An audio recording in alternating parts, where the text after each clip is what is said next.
നമസ്കാരം, കേൾക്കാം ഇന്നത്തെ പ്രധാന വാർത്തകൾ.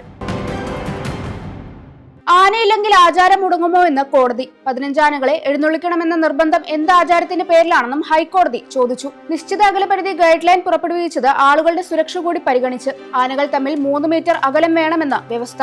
ആനകൾ പരസ്പരം സ്പർശിച്ചു നിൽക്കുന്നതും അനുവദിക്കാനാകില്ല. ചങ്ങലക്കിട്ട ആനകളെ കണ്ടാണോ ആളുകൾ ആസ്വദിക്കുന്നതെന്നും കോടതി ചോദിച്ചു. നടൻ സൗബിൻ ഷാഹിറിന്റെ ഓഫീസിൽ ആദായ നികുതി വകുപ്പ് റെയ്ഡ്. കൊച്ചി യൂണിറ്റിലെ ഉദ്യോഗസ്ഥരാണ് റെയ്ഡ് നടത്തുന്നത്. പറവ ഫിലിംസ് കമ്പനി നടത്തിയ സാമ്പത്തിക ഇടപാടുകളിലാണ് റെയ്ഡ്. പറവ ഫിലിംസ് കമ്പനിയുടെ ഓഫീസ്, പുല്ലേപ്പടിയിലെ ഡ്രീം ബിഗ് ഡിസ്ട്രിബ്യൂഷൻസ് ഓഫീസ് അടക്കമുള്ള ഇടങ്ങളിലാണ് റെയ്ഡ് നടക്കുന്നത്. 2 സിനിമാ നിർമ്മാണ കമ്പനികളുടെയും സാമ്പത്തിക സ്രോതസ്സുകളെ കുറിച്ചാണ് പ്രധാന പരിശോധനയെന്ന് ഇൻകം ടാക്സ് ഇൻവെസ്റ്റിഗേഷൻ വിഭാഗം അറിയിച്ചു.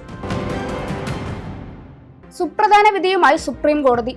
ഉഭയസമ്മതത്തോടുള്ള വിവാഹേതര ലൈംഗിക ബന്ധം ബലാത്സംഗമായി കണക്കാക്കാനാകില്ല. Justice BV Nagarathna, NK Singh എന്നിവരടങ്ങിയ ബെഞ്ചിന്റേതാണ് വിധി. ബന്ധം തകരുമ്പോൾ ബലാത്സംഗ പരാതിയുമായി വരുന്നത് ദുഃഖകരം. പരാതി നൽകേണ്ടത് ബന്ധം തകരുമ്പോഴല്ല. മുംബൈയിലെ യുവാവിനെതിരായ പീഡന പരാതിയും റദ്ദാക്കി. ദില്ലിയിൽ നിന്നുള്ള കേസിലും കോടതി നിലപാട് ആവർത്തിച്ചിരുന്നു. ചുരങ്കൽ പാലത്തിന് സമീപം നിർമ്മാണം നടക്കുന്ന പാലം പൊളിഞ്ഞു വീണു. കൊല്ലം അയത്തിലിൽ ഹൈവേ വികസനത്തിന്റെ ഭാഗമായി നിർമ്മാണത്തിലായിരുന്ന പാലമാണ് തകർന്നു വീണത്. ഉച്ചയ്ക്ക് 1:15 പാലത്തിന്റെ കോൺക്രീറ്റ് ജോലി നടക്കുന്നതിനിടെയായിരുന്നു അപകടം. അപകട സമയം നിർമ്മാണ തൊഴിലാളികൾ ഉണ്ടായിരുന്നുവെങ്കിലും ആർക്കും പരിക്കില്ല.